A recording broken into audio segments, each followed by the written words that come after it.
Vamos a ir a Génesis, capítulo número 13, verso 10, para leer el texto de la palabra del día de hoy, del mensaje del día de hoy.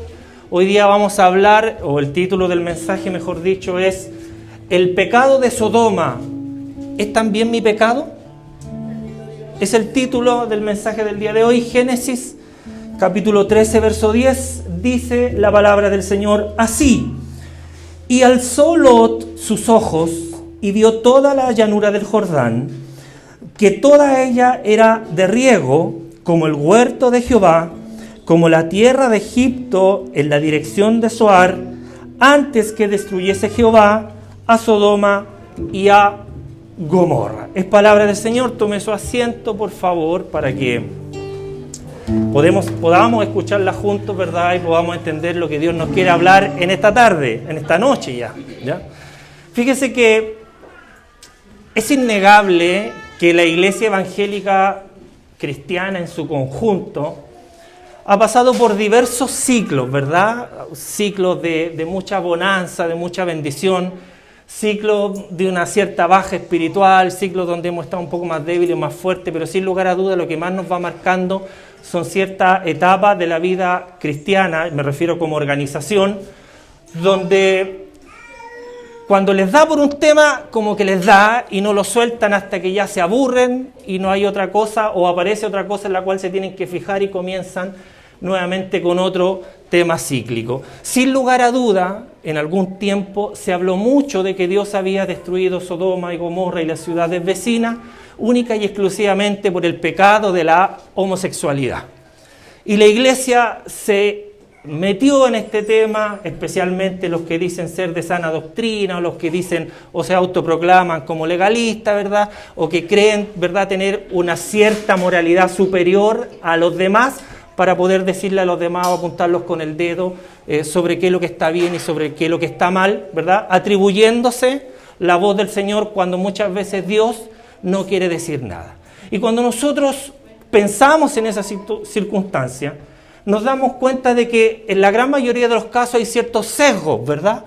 De quien predica, de quien habla, de quien emite una palabra supuestamente de parte de Dios para atribuirse un poder por sobre los demás relativo a la verdad que aquella persona que está entregando el mensaje de Dios cree tener.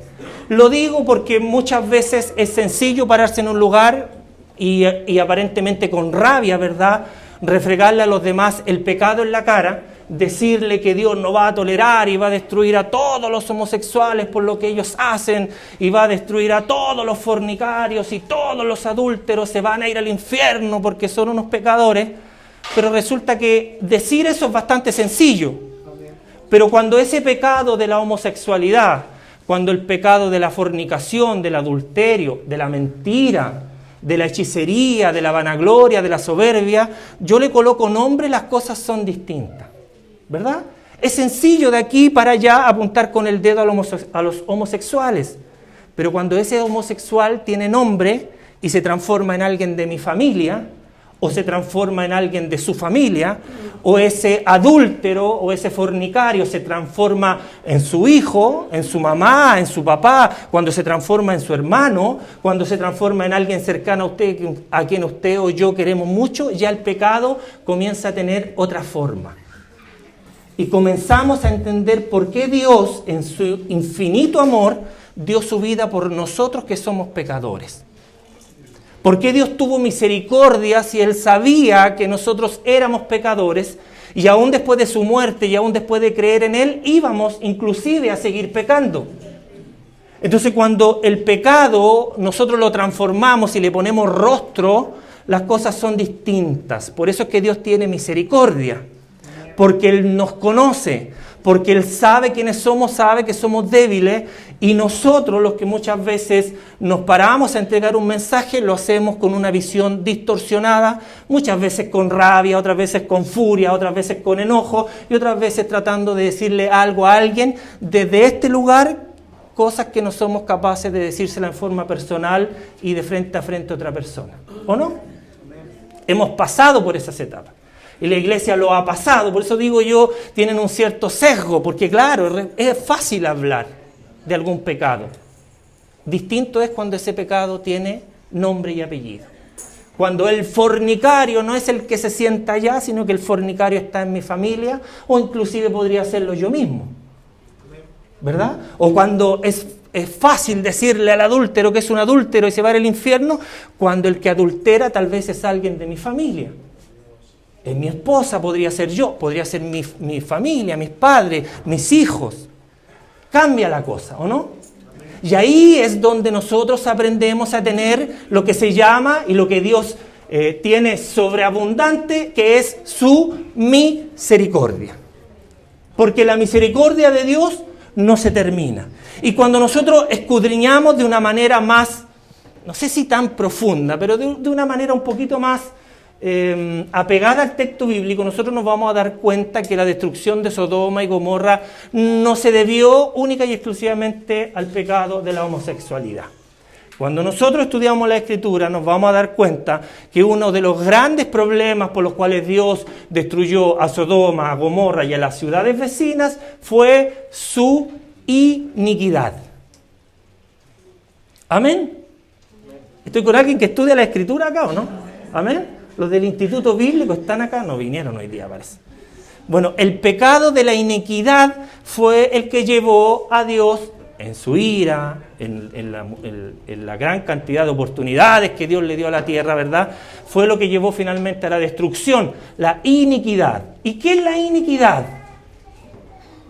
¿A qué se refiere? Bueno, tenemos hoy día una gran cantidad de diccionarios bíblicos, pero muchos de ellos coinciden en lo siguiente: cómo interpretan ellos, en general, la gran mayoría de todos lo interpretan de la misma manera. Pero ¿qué significa, según el diccionario bíblico, la iniquidad? Y fíjese que es algo bien sencillo que yo creo que nosotros no vamos a olvidar si es que lo escuchamos esta vez, porque yo lo quise resumir al máximo para que nosotros lo pudiéramos entender. Dice el diccionario bíblico que iniquidad significa literalmente injusticia. ¿Amén? La iniquidad es injusticia.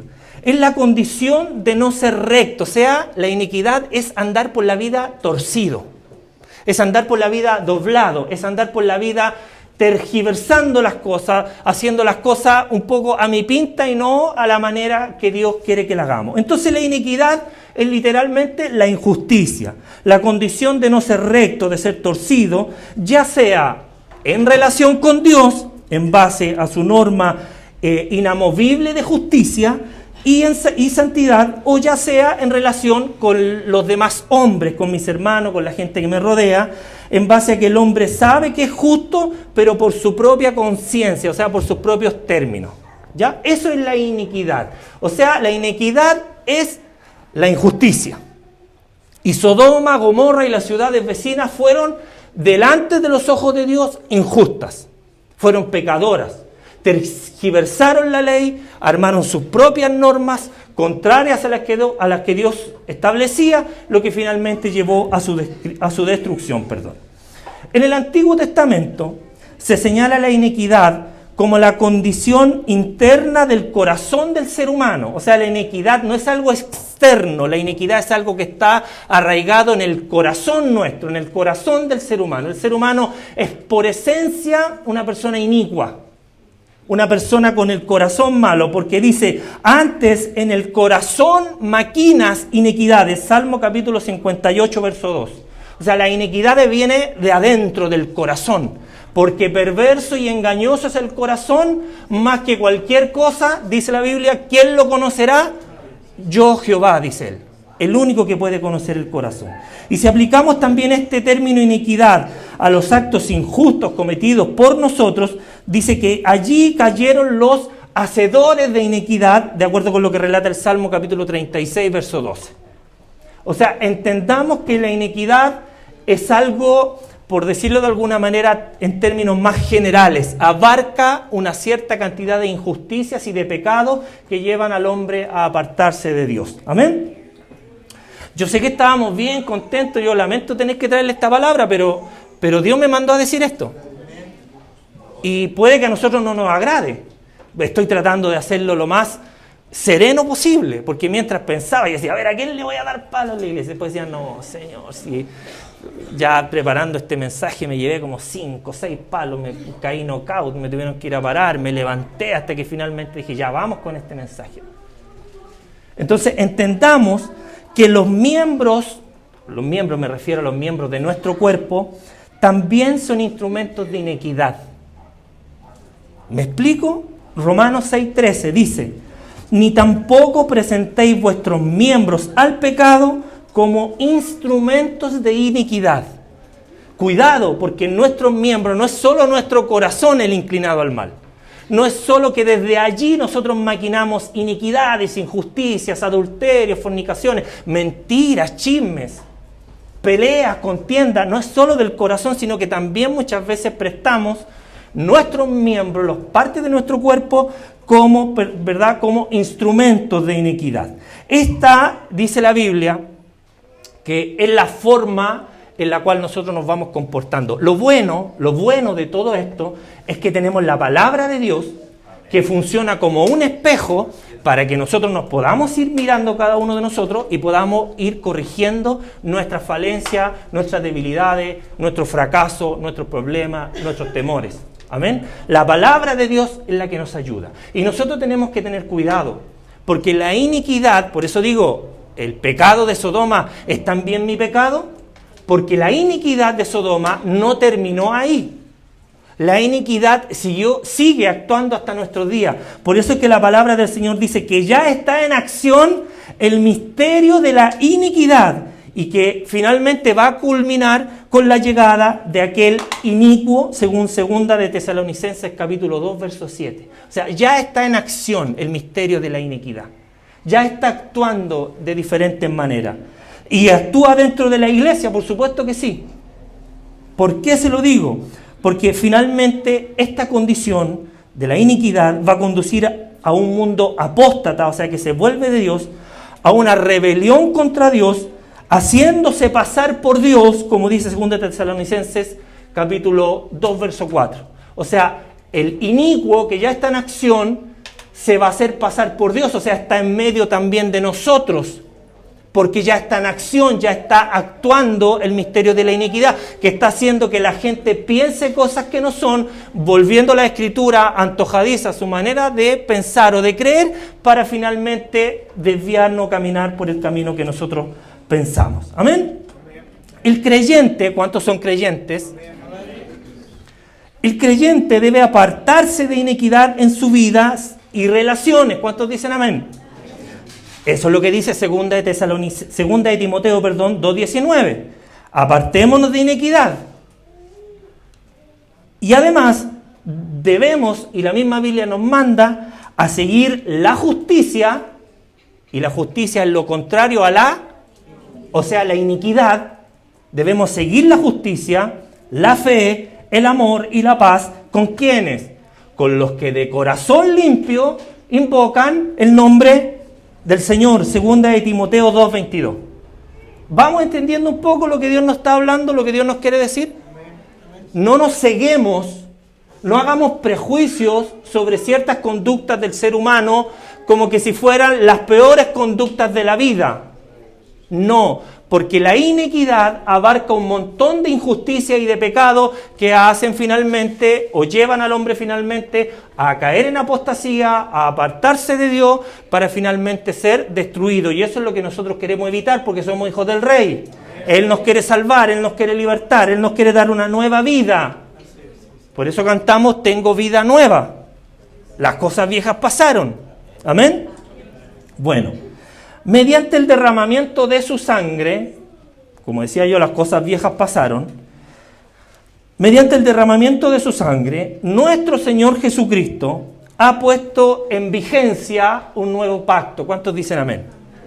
Sí, mediante el derramamiento de su sangre entró en vigencia una nueva manera de proceder de parte de Dios para con los seres humanos. Dijo, a contar de hoy, con la muerte de Jesús, se inicia un nuevo pacto. Una nueva era, en base al cual, o en base a la cual, Él puede justificar solamente a los que en Él creen, según Romanos capítulo 3, verso 22. A los que creen en Él, esos fueron justificados. Y si yo soy justificado, Dios me está viendo como justo, y la justicia es contraria a la injusticia, que tiene relación o es relativa a la iniquidad. ¿Amén? Así, Dios promete, ¿qué cosa? Nunca más me acordaré de tus pecados, ni tampoco de tus iniquidades. ¿Cuántos se alegran por eso? ¿Cuántos nos gozamos por eso? Porque por este nuevo pacto, hoy día nosotros hemos sido justificados, pero única y exclusivamente los que en Él creen. O sea, por la fe en Él. ¿Lo vimos morir crucificado? ¿Lo vimos morir? No lo vimos morir. Pero creemos en su palabra. Creemos en que Él murió y resucitó, y por ese acto nosotros hemos sido justificados para con Dios, y hoy día tenemos paz para con Dios. Por eso es que es relevante en la vida del creyente creer. Amén. O sea, el creer es fundamental para que nosotros podamos ser justificados. Amén. Entonces, volviendo un poco al caso de Sodoma y Gomorra, retomemos Sodoma y Gomorra, que son lugares que para los creyentes, para los cristianos en general, no solo nosotros, sino que para los católicos, para todos los que se autodenominan como cristianos, son lugares pero absolutamente y ultra conocidos en la Biblia. Amén. Dice la Escritura que Sodoma era un lugar, o era el lugar al que Lot, el pariente de Abraham, escogió inicialmente para habitar. ¿Y por qué digo inicialmente? Porque anterior a esto, Abraham y Lot vivían juntos. ¿Ya? Eso es lo que nos enseña la Escritura. Pero fue tal la prosperidad de Dios para con estos dos varones, que llegó un momento en que el ganado, la prosperidad, aglutinó, o fue de tal manera que no hubo caso que pudieran seguir viviendo juntos. O sea, la prosperidad del Señor impidió que ellos pudiesen estar juntos como familia, para finalmente tomar la decisión de apartarse, de separarse, de irse uno para un lado y el otro para el otro, porque los mandos medios, o sea, estaba Abraham y Lot, pero los mandos medios, los pastores, empezaron a pelear entre ellos por el ganado, y Abraham, al ver esta situación, dijo: ¿sabes qué, Lot? No podemos seguir juntos porque con la gente que está ahí en el medio no se puede. Es lo que a veces pasa en las empresas. Hay empresas que son buenísimas, que tienen unas tremendas políticas de beneficio y de bienestar a los trabajadores, y resulta que los trabajadores nunca la ven. ¿Sabe por qué? Porque siempre los mandos medios se creen los dueños de las cosas, andan haciendo cosas que no son adecuadas, y los beneficios al final nunca llegan a las personas. La persona dice: esta empresa es más mala. A veces la gente llega a la iglesia y dice: esta iglesia es igual que toda la otra. Pues no conocen la visión del pastor, pero se quedan ¿con quién? A veces con los mandos medios. Con el mal recibimiento en la puerta, o con el mal recibimiento del resto de los hermanos, o con, no sé, con cualquier cosa. Estoy poniendo un ejemplo que se me ocurre ahora. No va a faltar que diga: háblanos, Señor. ¿Cuántos lo alaban? ¿Cuántos se gozan? Como dijo el hermano Jacob. Ya, pues, ¿cuántos lo alaban? Él está aquí. Y nos está llevando a tomar conciencia y a examinarnos a nosotros mismos. Porque nosotros cotidianamente tenemos que examinar. Bueno, esa fue la causa por la que finalmente se separan y Lot decide irse cerca de Sodoma. Bueno, ¿qué dice la Biblia en cuanto al área que eligió Lot para irse? Génesis 13:10, lo leímos nosotros, nos dice que era un lugar bien regado, que tenía, ¿verdad?, bendición o prosperidad en cuanto, estamos hablando de un lugar desértico, que tenía prosperidad en cuanto a riego por todos lados, y es más, dice la Biblia y lo compara con el huerto de Jehová. O sea, fíjese la prosperidad de aquella tierra. La Biblia, el autor de Génesis, llega a comparar este lugar con el huerto de Jehová, con el huerto del Edén, con el huerto de Dios. O sea, era tal la prosperidad y la abundancia que es evidente que era una tierra muy rica y muy fértil. No estamos descubriendo la rueda, sino que ahí está escrito.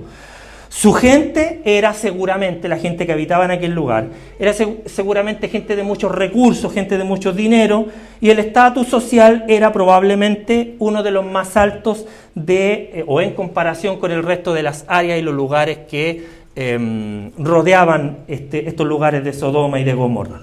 No tenían escasez, por supuesto, ni de alimento, ni de agua, ya que era una tierra fértil y, como dice la Biblia, bien regada. Esas características fueron las que atrajeron a Lot, las que le llamaron la atención a él, y lo hicieron escoger ese lugar para poder finalmente llegar a habitar con todas sus posesiones, con todas sus mujeres, con todo su ganado, con toda su riqueza. Amén. Lo dice Génesis 13:10. Dice que Lot levantó sus ojos y miró, tomando su decisión de acuerdo a lo que Lot miró y contempló con sus ojos físicos. Amén. ¿Se entiende, cierto? Y tomó su decisión de acuerdo a lo que él vio. Sin embargo, hermanos, lo que nosotros veamos en nuestra vida cotidiana al levantar los ojos, aunque aparentemente pudiera parecer bueno o excelente, puede que finalmente no lo sea y que el Señor vea con sus propios ojos y no con nuestros ojos físicos. Nos enseña esta gran realidad el profeta Samuel en el primer libro, en el capítulo número 16, verso 7, cuando fue a ungir a un rey de los hijos de la casa de Isaí y comenzó a mirar al que era de mejor parecer, ¿se acuerda? Buscó al más grande, al más fornido, al que parecía mejor delante de los ojos del profeta Samuel. Pero Dios le da una tremenda enseñanza y le dice, Samuel, no, yo no estoy mirando lo que están mirando a tus ojos. Yo no estoy mirando al parecer físico del futuro rey de Israel. Yo estoy mirando más allá. Yo estoy mirando al corazón de la persona que voy a colocar sobre la casa de Israel. Amén. Y eso nos tiene que enseñar a nosotros. Tiene que enseñar a nuestros jóvenes y tiene que enseñarnos también a nosotros los más mayores, de que lo que ven nuestros ojos no siempre es lo mejor para nuestras vidas. Amén. ¿Por qué? Porque si nosotros, como dice una alabanza por ahí, quiero mirar con tus ojos, Señor, si nosotros mirásemos realmente con los ojos del Señor, veríamos realidades que no son las realidades que nuestros ojos físicos están observando ni mirando. ¿Ya? Bueno, esa es la enseñanza de Dios ahí en el libro del profeta Samuel. Entonces, verdaderamente lo que Lot vio, era en gran manera diferente a lo que Dios, por supuesto, estaba viendo en el corazón de esos habitantes. Génesis 13:13 nos dice que los hombres de Sodoma eran malos y pecadores contra Jehová en gran manera, o sea, era gente absolutamente mala. O sea, no es que eran malos y que andaban... No, dice la Biblia que los hombres de Sodoma eran hombres malos, eran hombres pecadores contra Dios en gran manera.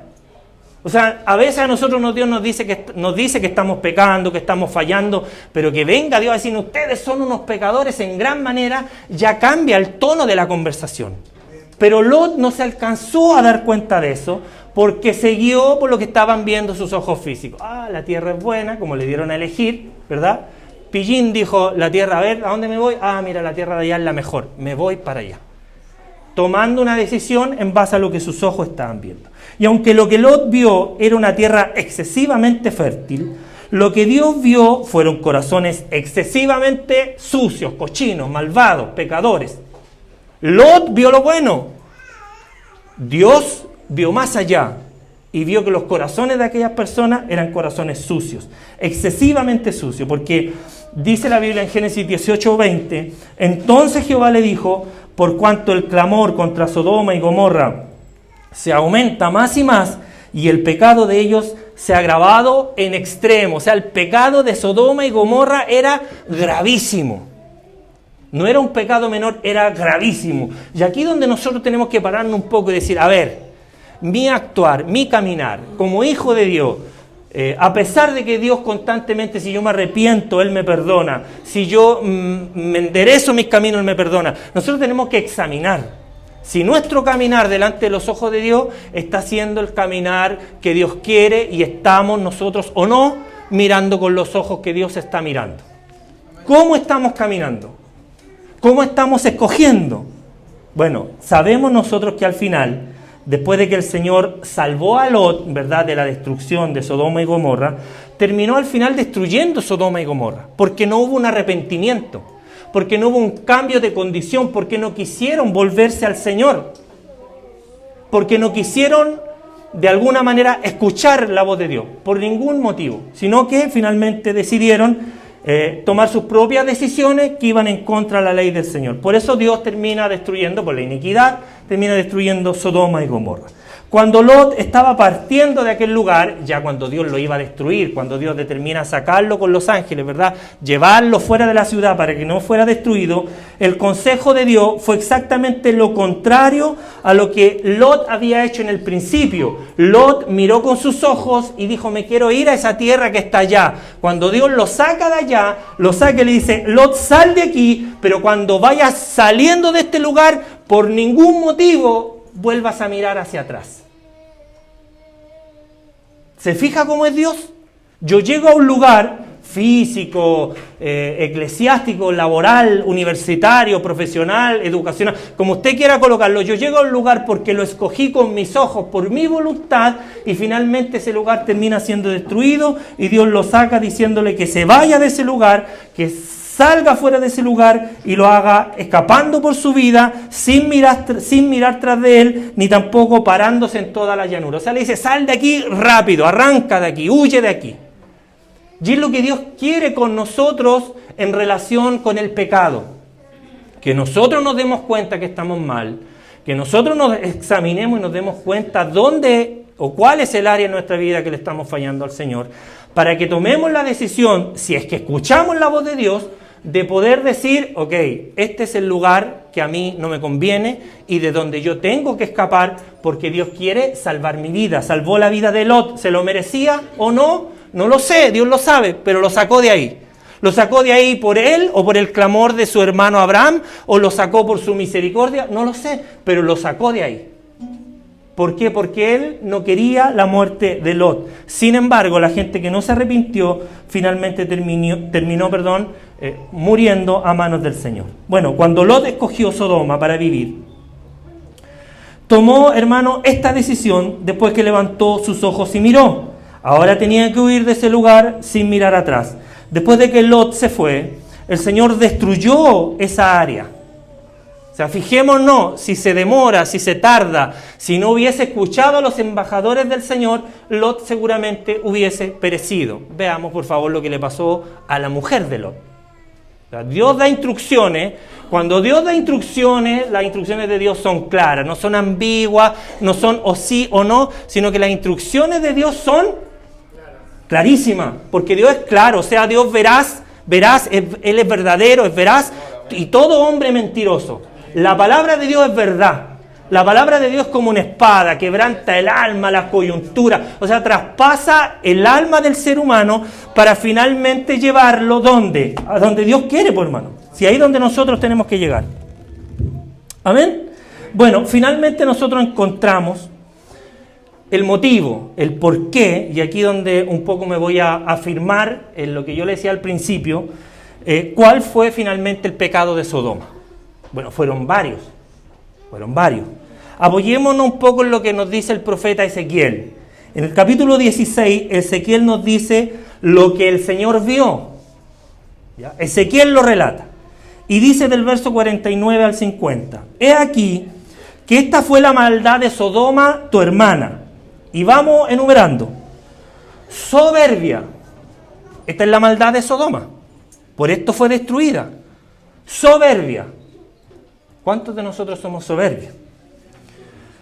Ayúdanos, Señor. Eso mismo digo yo. Saciedad de pan. O sea, tenían de todo. Dijimos delante que tenían mucho dinero. Ezequiel dice que por esto fueron destruidas. Por la soberbia, por la saciedad de pan y por la abundancia de ociosidad. O sea, no tenían nada que hacer. Y ahí ¿se acuerda usted cuando los ángeles llegan a la ciudad de Sodoma? ¿Qué estaba haciendo Lot? Sentado a la puerta de la ciudad. ¿Y qué estaba haciendo sentado a la puerta? No creo que haya estado pidiendo limosna.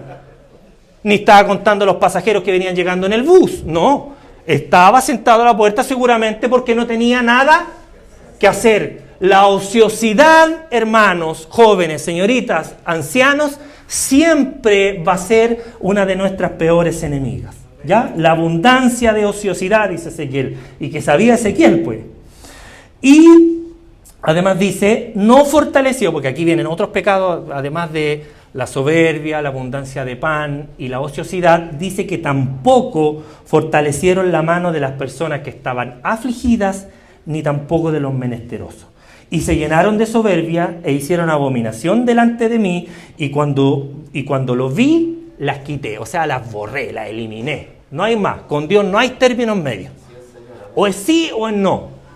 Así es su palabra. O es sí o es no.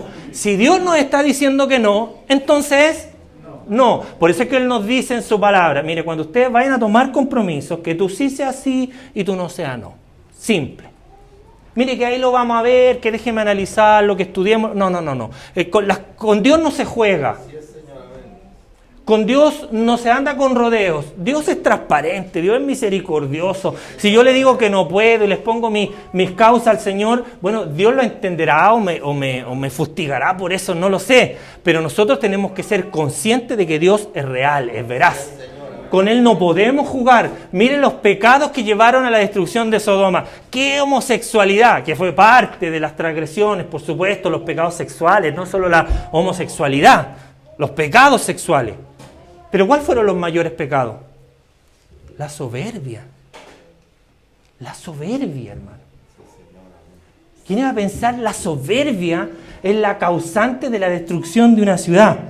A nosotros esto debiera, por supuesto, impresionarnos en gran manera. Porque la saciedad de pan y abundancia de ociosidad fueron, junto con la soberbia, ya lo dijimos, entre las causas que conformaron la iniquidad de Sodoma, o sea, el cúmulo de injusticias. ¿Ya? La iniquidad es del cúmulo de injusticias, de cosas malas, perversas. Y aunque generalmente el orgullo, la soberbia, todos lo vamos a rechazar, porque si nosotros decimos, Dios ama al soberbio, todos vamos a decir, no, Dios ama al humilde. Y en eso vamos a coincidir todos, ¿sí o no? Amén. Sí, pues Dios aborrece al soberbio, al contrario, Él recibe al humilde, ¿cierto? Sí, ya, todos vamos a rechazar la soberbia, todos vamos a rechazar el orgullo. Pero ¿qué pasa, hermano, con la abundancia de pan, con las otras dos? ¿Qué pasa cuando tenemos mucho, tenemos abundancia? Bueno, pareciera que estas otras dos son objetivos y son metas que nosotros nos hemos puesto en nuestros corazones como cristianos y como objetivos a alcanzar. ¿Cierto? ¿Quién de nosotros no quiere tener la tranquilidad de vivir bien y tener abundancia de pan? ¿Sería alguien mentiroso? Que, a mí déjeme pobre nomás, yo prefiero andar ahí en la basura. No, ninguno de nosotros podía hacer eso. Le decimos a nuestros jóvenes, estudien, sea un profesional para que no tengas que andar barriendo, no tengas que andar haciendo otras cosas como yo. Sea un profesional para que ganes mucha plata. La abundancia. La ociosidad, porque la abundancia va a traer ociosidad. ¿Para qué queremos tener muchos recursos? Para poder jubilarnos más luego, para tener más tiempo disponible, y algunos mentirosillos llegan por ahí, no, yo quiero tener más tiempo libre para servirle al Señor. El Señor le da un poquito de abundancia, le da un auto, ¡pum!, lo perdimos. Lo perdimos al hermano, a la hermana, los perdimos. Tanto que le pidieron al Señor un autito para servirle, para ponerlo a disposición de la obra, es que los hermanos necesitan tanto, le dieron un auto, ¡pum!, lo perdimos. Rayo McQueen se fue, lo perdimos. Eso es lo que pasa, po. Y como Dios conoce el corazón de nosotros, Dios sabe lo que nos hace bien, sabe lo que necesitamos, muchas veces nos mantenemos en ciertas condiciones porque Dios sabe lo que es mejor para nosotros. ¿Le estoy diciendo que sea un conformista? Por ningún motivo. ¿Le estoy diciendo a los jóvenes que no estudian? Yo no he dicho eso. No estoy avalando años sabáticos para nadie. Al contrario, vayan a estudiar, no sean flojos. ¿Qué ocurre con la ociosidad? Trae iniquidad, po. Aquí lo dice, no lo estoy diciendo yo.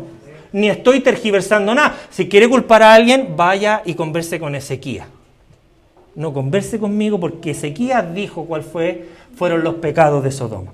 Entonces, muchas veces nosotros como creyentes consideramos esas otras dos metas, no la soberbia, pero la abundancia de pan y la ociosidad como nuestras propias metas. Por supuesto, yo no estoy diciendo que el tener sea malo, al contrario, ni le estoy diciendo que entre más hambre pase usted es más creyente o es más espiritual, por ningún motivo.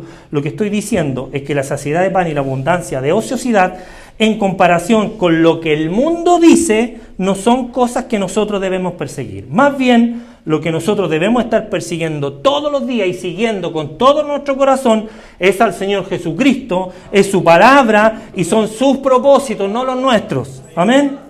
¿Sí? ¿Está aquí? El centro y el propósito de nuestra vida no debe ser la holgazanería ni tampoco la riqueza, sino que debe ser el hacer o el buscar la voluntad de Dios. ¿Para qué? Para conocer y dar a otros a conocer al Padre y a su maravilloso Hijo Jesucristo en nuestras vidas como Salvador y Señor de la humanidad, que es el único camino con el cual la humanidad y la sociedad puede cambiar su forma de ser y su forma de actuar. Lo que hoy día ocurre en nuestra sociedad no lo vamos a cambiar con más herramientas legales para las autoridades o para quienes tienen que resguardar nuestra seguridad, aunque ayudan, pero no lo vamos a calmar con eso, porque violencia llama más violencia. Lo que nuestra sociedad necesita es volverse a Dios. Y cuando nosotros miramos con nuestros ojos, nosotros no estamos mirando como Dios quiere que miremos. Mire, en Génesis capítulo 13 tenemos los dos ejemplos, los dos hombres prosperados. Dice Génesis capítulo 13 que Abraham era un hombre riquísimo, no le estoy poniendo, dice la palabra riquísimo, que tenía no solamente ganado en abundancia, sino que Génesis capítulo 13 dice que tenía abundancia de plata y abundancia de oro. Ese era Abraham, el padre de la fe. Un hombre prosperado, pero hasta en lo más mínimo por parte de Dios. ¿Estoy hablando contra la prosperidad? No, pues. Porque Abraham fue un hombre prosperado. ¿Dónde estuvo la diferencia? Que cuando se tuvieron que separar, porque fue tal la prosperidad, hubo un hombre como Lot, o llamado Lot, que alzó sus ojos por su propia voluntad y miró lo que a él bien le parecía. ¿Sabe lo que hizo Abraham en contraste? Le dijo, mira, donde tú quieras ir, yo voy a ir al contrario. Si tú vas al norte, yo voy al sur. Si tú vas al oriente, yo voy al occidente. Y Lot levantó sus ojos y la avaricia lo llevó, seguramente, no lo dice la Biblia, pero el mirar con sus ojos físicos lo llevó a escoger un lugar donde él no miró más allá de la abundancia física o de la prosperidad material. ¿Qué es lo que hizo la contraparte? ¿Qué es lo que hizo Abraham? Abraham hizo lo que Dios le dictó. ¿Por qué? Porque fue Dios el que le dijo y le dio la instrucción a Abraham. Y le dijo, Abraham, ahora, levanta tu cabeza.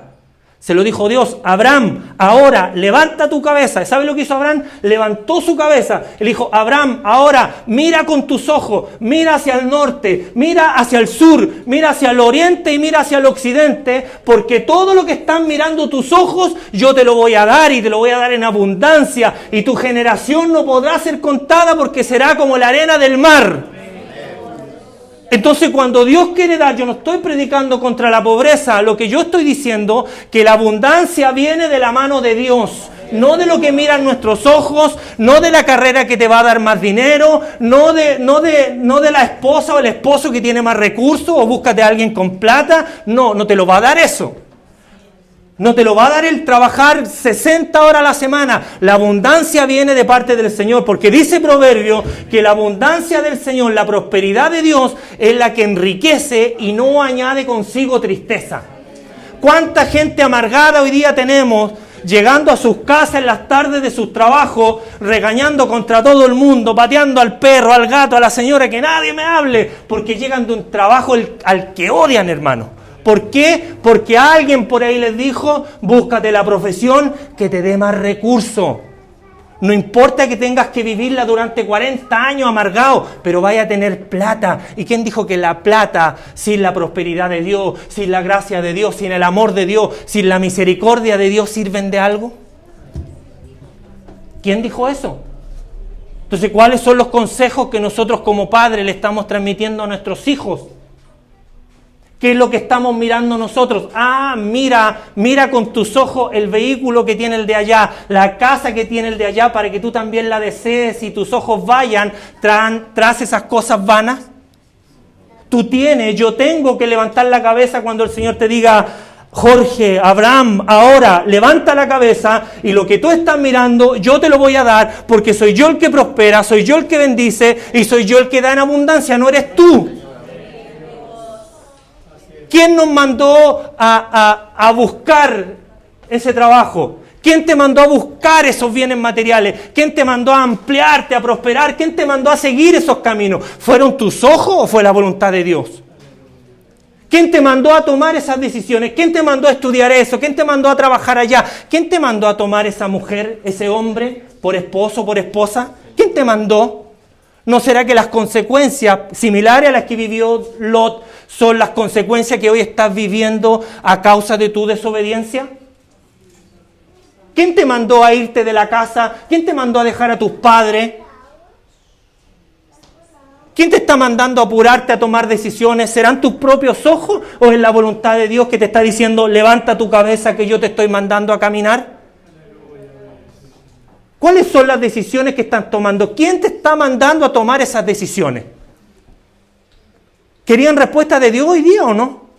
¿Veníamos a buscar palabra del Señor hoy día?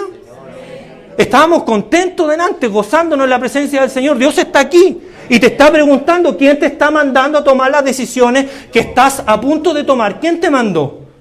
¿Fue el Señor el que te dijo: levanta la cabeza y camina? La prosperidad del Señor es la que va a traer beneficio. Beneficios que prosperan. Porque Lot también tuvo beneficios. Y a causa de las malas decisiones, finalmente terminó cayendo, huyendo, quedando sin nada y dependiendo de Abraham, que lo tenía que ir a rescatar de la mano de sus enemigos. Si no hubiese sido por el pariente Abraham, ese hombre hubiese perecido tanto en Sodoma como en las guerras con los reyes que colindaban la nación o el lugar donde ellos estaban habitando. Entonces nosotros hoy día tenemos que pensar, jóvenes tienen que pensar, adultos tenemos que pensar cuáles son los caminos que nosotros estamos tomando y cuáles son las decisiones que nosotros ya tomamos o que estamos por tomar. ¿Soberbia? No, que déjeme así nomás, que se mete usted si yo ya conversé con Dios. ¿Conversó con Dios? ¿Seguro? ¿Soberbia? ¿Arrogancia? ¿Orgullo? ¿Ya conversó con Dios? ¿Seguro? ¿Dios le contestó? ¿No será que nos está contestando hoy día? Soberbia, orgullo, cuidado. Dios escudriña los corazones, no lo hago yo. Dios escudriña los corazones. ¿Lo dejamos así nomás? ¿Lo dejamos así? ¿Ya tomó su decisión? Que usted me está metiendo dudas y las dudas del diablo. No, si usted está dudando es porque seguramente la decisión no la tomó correctamente. Porque si la decisión la tomó bien, ¿tiene algo que dudar? ¿Fue Dios el que le dijo: levanta tu cabeza, mira lo que yo te estoy entregando en tus manos? ¿O la tomamos solo y partimos nosotros tomando? Ve que los cristianos somos especialistas en que lo que pongo en tu mano y donde pise tu pie va a ser tuyo. Y nos falta el que anda poniendo el pie arriba del auto del vecino porque quiere que el auto sea mío. No, hermanos, tengamos cuidado. ¿Quién es el que nos está dando instrucciones? ¿Nuestros propios pensamientos? ¿Nuestros propios corazones? ¿O es Dios el que nos está diciendo: ahora camina? Ahora avanza, porque lo que está ahí es para ti. Yo lo único que sé, o la única recomendación que le quiero dar al terminar, es que busquemos primeramente el reino de Dios y su justicia. O sea, si hay algo que yo le puedo decir hoy día, busque el reino de Dios y su justicia. Si algo le puedo decir a los jóvenes que están pensando en tomar carrera, o ya están tomando, o ya las tomaron, ojo, van a tener que estar muchos días de su vida, si Dios les concede vida, trabajando o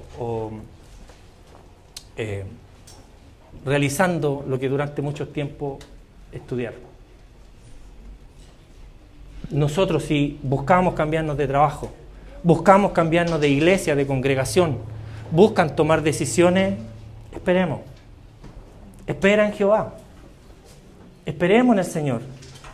Y Dios nos va a dar la victoria. Cuando las cosas vienen de Dios, las cosas salen como Dios quiere. Yo podríamos dar muchos ejemplos, ¿sabes? Pero no quiero poner mi vida como testimonio porque no quiero que sean como yo quiero que seamos como Cristo. Pero la Escritura está llena de ejemplos en los que Dios bendijo a muchos de sus hombres, donde les dio instrucciones: no vayas para allá, anda para acá, bendice a este, no bendiga a este otro. Tenemos un montón de ejemplos. Pensé en algún momento en predicar sobre Balaam, ¿verdad? Cuando va a maldecir a Israel, y es un animal el que se le para por delante. El animal tuvo más raciocinio que el profeta de Dios. Y a veces son nuestros propios hijos, los niños, los que Dios toma a veces para hacernos recapacitar. A veces no vamos a ir a la iglesia, y el niño les dice a los papás: papá, tenemos que ir a alabar al Señor. Dios nos está hablando de diferentes maneras, de muchas formas, y nosotros no somos capaces de darnos cuenta. Dios usa a los padres para hablar a los hijos. ¿Cuántos hijos dicen amén? El papá, la mamá no está loco, es gente que tiene experiencia. Y aunque se puedan equivocar, lo que ellos están buscando es lo mejor para sus hijos. ¿O acaso hay algún padre aquí que su hijo pidiéndole pan le va a dar una piedra? Jóvenes, niños, señoritas, escuchen a sus padres, escuchen el consejo de sus padres. Porque son las personas que Dios puso, y Él conoce muy bien a quién puso, para que guiara la vida de los jóvenes. Y nosotros hoy día que somos adultos nos damos cuenta de esto después de que nos pegamos un montón de porrazos que se podrían haber evitado si escucháramos el consejo de nuestros padres. Conozco mucha gente, y tenemos un caso muy cercano de una joven de 12 años que hace poco perdió a su madre. Su padre la abandonó porque es una persona alcohólica. Hoy día sola vaga de casa en casa buscando compasión de familiares que no la quieren tener, porque es una niña que está constantemente, por lo que vivió, atentando contra su vida, cortándose sus brazos. Hoy día está internada en un psiquiátrico. Créanme que en sus zapatos esa niña estaría dando gracias a Dios por los padres que tiene. Escuchen el consejo de Dios, porque el consejo de Dios muchas veces viene de los padres. Escuche el consejo de sus líderes, de sus guías, porque quieren lo mejor para usted, para mí. Porque ninguno de los líderes de este lugar quisiera, creo yo, el mal para los que se congregan aquí.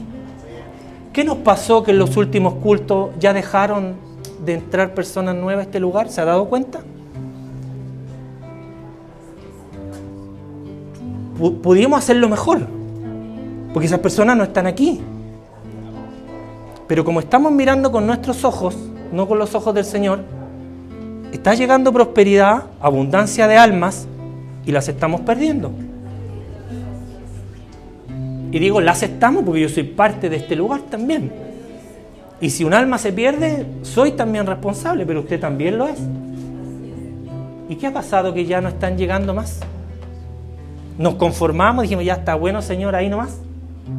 Bueno, concluyo con esto. Porque como Sodoma dejó de existir, como Sodoma pereció, este mundo también un día va a dejar de existir. Amén. Y así como el Señor sacó a Lot de aquel lugar, nosotros también estamos esperando que Él nos saque para, después de aquello, destruir este lugar. Así también el Señor nos va a sacar de este mundo antes de que Él haga lo mismo que le hizo a Sodoma y a Gomorra. Por lo tanto, hermanos, nosotros estemos listos y atentos porque Cristo viene. Amén.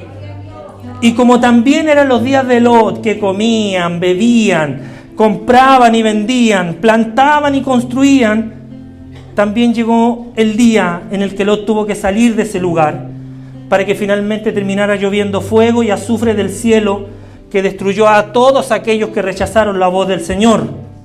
Incluso así será también en el día en que el Hijo del Hombre venga. Recuerde, hermano, recuerde, el Señor viene. Y nos va a sacar de este lugar antes que venga la destrucción total de esta sociedad, de este mundo. Y recuerde que cualquiera que busque al Señor será salvo. Y cualquiera que pierda su vida por causa del Señor la ganará. Pero cualquiera que quiera salvar su vida la perderá. Lucas capítulo 17, verso 28. ¿Qué es lo que están mirando nuestros ojos? ¿Qué es lo que estamos codiciando? ¿Qué es lo que estamos deseando? Bueno, usted lo conoce mejor que cualquiera. Examinémonos, busquemos y miremos, examinemos hacia dónde estamos mirando, qué es lo que estamos buscando, qué es lo que estamos codiciando, para finalmente llevarlo a los pies del Señor, para que sea Él el que nos dé la instrucción de levantar nuestras cabezas y mirar. Y cuando miremos en base a la voluntad de Dios, todo lo que llega a nuestras manos y todo lo que pise nuestros pies será próspero. Pero no te adelantes a tomar decisiones de las cuales Dios no ha autorizado y en las cuales Dios no está en el medio. Por favor, acompáñeme, póngase de pie para que oremos.